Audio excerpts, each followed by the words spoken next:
त्र्यंबकेश्वर ज्योतिर्लिंग मंदिर महाराष्ट्र प्रांत के नासिक जिले में त्रयंबक गांव में है। यहाँ के निकटवर्ती ब्रह्मगिरि नामक पर्वत से गोदावरी नदी का उद्गम है। इन्हीं पुण्यतोया गोदावरी के उद्गम स्थान के समीप स्थित त्रयंबकेश्वर भगवान की भी बड़ी महिमा है। गौतम आशी तथा गोदावरी के प्रार्थनानुसार भगवान शिव इस स्थान में वास करने की कृपा की और त्र्यंबकेश्वर नाम से विख्यात हुए। मंदिर के अंदर एक छोटे से गड्ढे में 3 छोटे छोटे लिंग है, ब्रह्मा, विष्णु और शिव। इन तीनों देवों के प्रतीक माने जाते हैं। शिव पुराण के अनुसार ब्रह्मगिरि पर्वत के ऊपर जाने के लिए चौड़ी चौड़ी 700 सीढ़ियां बनी हुई हैं।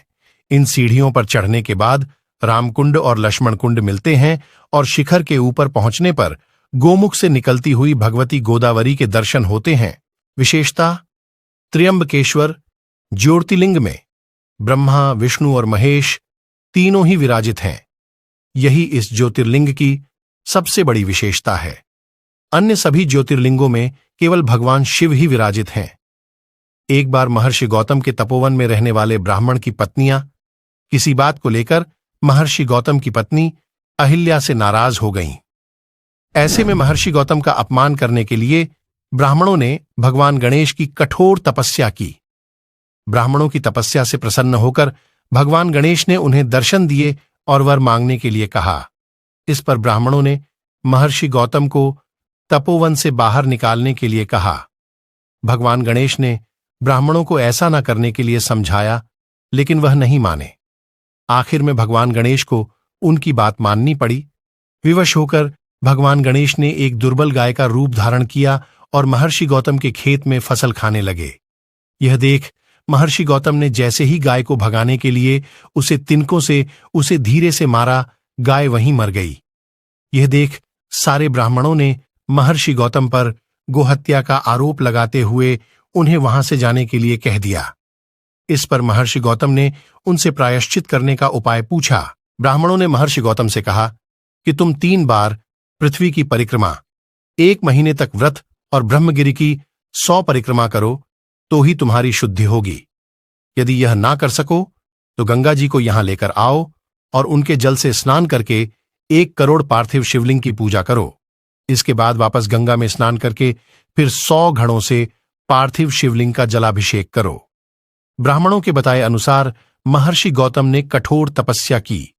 महर्षि गौतम की तपस्या से खुश होकर भगवान शिव ने उन्हें दर्शन देते हुए ब्राह्मणों द्वारा किए गए छल के बारे में बताया और उन्हें दंड देने की बात कही। इस पर महर्षि गौतम ने कहा कि इनके छल के कारण ही मुझे आपके दर्शन हुए हैं। आप इन्हें माफ कर दें और हमेशा के लिए यहां विराजमान हो जाए। इसके बाद भगवान शिव वहीं गौतमी तट पर त्र्यंबकेश्वर ज्योतिर्लिंग के रूप में प्रतिष्ठित हो गए। इसके अलावा महर्षि गौतम द्वारा लाई गई माता गंगा भी पास में ही गोदावरी नाम से प्रवाहित होने लगीं। निर्माण, गोदावरी नदी के किनारे स्थित त्र्यंबकेश्वर मंदिर काले पत्थरों से बना है। मंदिर का स्थापत्य अद्भुत है। इस मंदिर के पंचक्रोशी में काल सर्प शांति, त्रिपिंडी विधि और नारायण नागबली की पूजा संपन्न होती है, जिन्हें भक्तजन अलग अलग मुराद पूरी होने के लिए करवाते हैं। इस प्राचीन मंदिर का पुनर्निर्माण 3रे पेशवा बालाजी अर्थात नाना साहब पेशवा ने करवाया था। इस मंदिर का जीर्णोद्धार 1755 में शुरू हुआ था और 31 साल के लंबे समय के बाद 1786 में जाकर पूरा हुआ। कहा जाता है कि इस भव्य मंदिर के निर्माण में करीब 16 लाख रुपए खर्च किए गए थे, जो उस समय काफी बड़ी रकम मानी जाती थी। मंदिर गांव के अंदर कुछ दूर पैदल चलने के बाद मंदिर का मुख्य द्वार नजर आने लगता है। त्र्यंबकेश्वर मंदिर की भव्य इमारत सिंधु आर्य शैली का उत्कृष्ट नमूना है। मंदिर के अंदर गर्भगृह में प्रवेश करने के बाद शिवलिंग की केवल आर्घा दिखाई देती है, लिंग नहीं।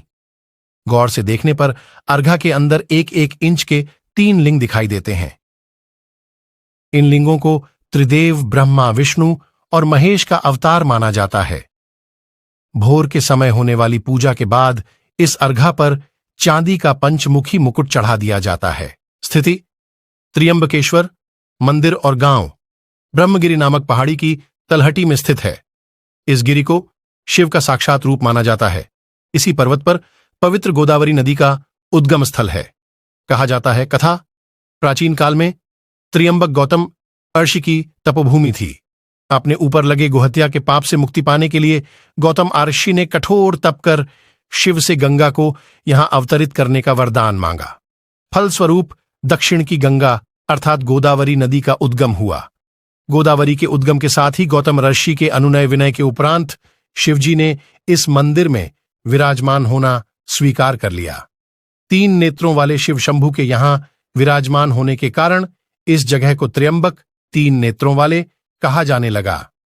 उज्जैन और ओंकारेश्वर की ही तरह त्र्यंबकेश्वर महाराज को इस गांव का राजा माना जाता है, इसलिए हर सोमवार को त्र्यंबकेश्वर के राजा अपनी प्रजा का हाल जानने के लिए नगर भ्रमण के लिए निकलते हैं। पौराणिक कथा। इस ज्योतिर्लिंग की स्थापना के विषय में शिव पुराण में यह कथा वर्णित है। एक बार महर्षि गौतम के तपोवन में रहने वाले ब्राह्मणों की पत्नियां किसी बात पर उनकी पत्नी अहिल्या से नाराज हो गईं। उन्होंने अपने पतियों को आर्षि गौतम का अपमान करने के लिए प्रेरित किया। उन ब्राह्मणों ने इसके निमित्त भगवान श्री गणेश जी की आराधना की। उनकी आराधना से प्रसन्न हो गणेश जी ने प्रकट होकर उनसे वर मांगने को कहा। उन ब्राह्मणों ने कहा, प्रभो, यदि आप हम पर प्रसन्न हैं तो किसी प्रकार आर्षि गौतम को इस आश्रम से बाहर निकाल दें। उनकी यह बात सुनकर गणेश जी ने उन्हें ऐसा वर न मांगने के लिए समझाया, किंतु वे अपने आग्रह पर अटल रहे।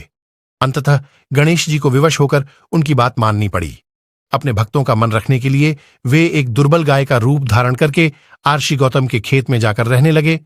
गाय को फसल चरते देखकर ऋषि बड़ी नरमी के साथ हाथ में तृण लेकर उसे हाँकने के लिए लपके। उन तृणों का स्पर्श होते ही वह गाय वहीं मरकर गिर पड़ी। अब तो बड़ा हाहाकार मचा। सारे ब्राह्मण एकत्र हो गो हत्यारा कहकर आर्षि गौतम की भर्त्सना करने लगे। आर्षि गौतम इस घटना से बहुत आश्चर्यचकित और दुखी थे। अब उन सारे ब्राह्मणों ने कहा कि तुम्हें यह आश्रम छोड़कर अन्यत्र कहीं दूर चले जाना चाहिए। गोहत्यारे के निकट रहने से हमें भी पाप लगेगा। विवश होकर आर्षि गौतम अपनी पत्नी अहिल्या के साथ वहां से 1 कोस दूर जाकर रहने लगे, किंतु उन ब्राह्मणों ने वहां भी उनका रहना दूभर कर दिया। वे कहने लगे, गोहत्या के कारण तुम्हें अब वेद पाठ और यज्ञादि के कार्य करने का कोई अधिकार नहीं रह गया। अत्यंत अनुनय भाव से आर्षि गौतम ने उन ब्राह्मणों से प्रार्थना की कि आप लोग मेरे प्रायश्चित और उद्धार का कोई उपाय बताएं। तब उन्होंने कहा, गौतम, तुम अपने पाप को सर्वत्र सबको बताते हुए 3 बार पूरी पृथ्वी की परिक्रमा करो, फिर लौटकर यहां 1 महीने तक व्रत करो। इसके बाद ब्रह्मगिरी की 101 परिक्रमा करने के बाद तुम्हारी शुद्धि होगी, अथवा यहां गंगा जी को लाकर उनके जल से स्नान करके 1 करोड़ पार्थिव शिवलिंगों से शिव जी की आराधना करो। इसके बाद पुनः गंगा जी में स्नान करके इस ब्रह्मगिरी की 11 बार परिक्रमा करो। फिर 100 घड़ों के पवित्र जल से पार्थिव शिवलिंगों को स्नान कराने से तुम्हारा उद्धार होगा। ब्राह्मणों के कथनानुसार महर्षि गौतम वे सारे कार्य पूरे करके पत्नी के साथ पूर्णतः तल्लीन होकर भगवान शिव की आराधना करने लगे। इससे प्रसन्न हो भगवान शिव ने प्रकट होकर उनसे वर मांगने को कहा। महर्षि गौतम ने उनसे कहा, भगवान, मैं यही चाहता हूं कि आप मुझे गोहत्या के पाप से मुक्त कर दें। भगवान शिव ने कहा, गौतम, तुम सर्वथा निष्पाप हो। गोहत्या का अपराध तुम पर छल पूर्वक लगाया गया था। छल पूर्वक ऐसा करवाने वाले तुम्हारे आश्रम के ब्राह्मणों को मैं दंड देना चाहता हूं। इस पर महर्षि गौतम ने कहा कि प्रभु, उन्हीं के निमित्त से तो मुझे आपका दर्शन प्राप्त हुआ है। अब उन्हें मेरा परम हित समझकर उन पर आप क्रोध न करें। बहुत से आर्षियों, मुनियों और देवगणों ने वहां एकत्र हो गौतम की बात का अनुमोदन करते हुए भगवान शिव से सदा वहां निवास करने की प्रार्थना की। वे उनकी बात मानकर वहां त्र्यंबक ज्योतिर्लिंग के नाम से स्थित हो गए। गौतम जी द्वारा लाई गई गंगा जी भी वहां पास में गोदावरी नाम से प्रवाहित होने लगीं। यह ज्योतिर्लिंग समस्त पुण्यों को प्रदान करने वाला है। उत्सव। इस भ्रमण के समय त्र्यंबकेश्वर महाराज के पंचमुखी सोने के मुखौटे को पालकी में बैठाकर गांव में घुमाया जाता है। फिर कुशावर्त तीर्थ स्थित घाट पर स्नान कराया जाता है। इसके बाद मुखौटे को वापस मंदिर में लाकर हीरे जड़ित स्वर्ण मुकुट पहनाया जाता है। यह पूरा दृश्य त्र्यंबक महाराज के राज्याभिषेक सा महसूस होता है। इस यात्रा को देखना बेहद अलौकिक अनुभव है। कुशावर्त तीर्थ की जन्म कथा काफी रोचक है।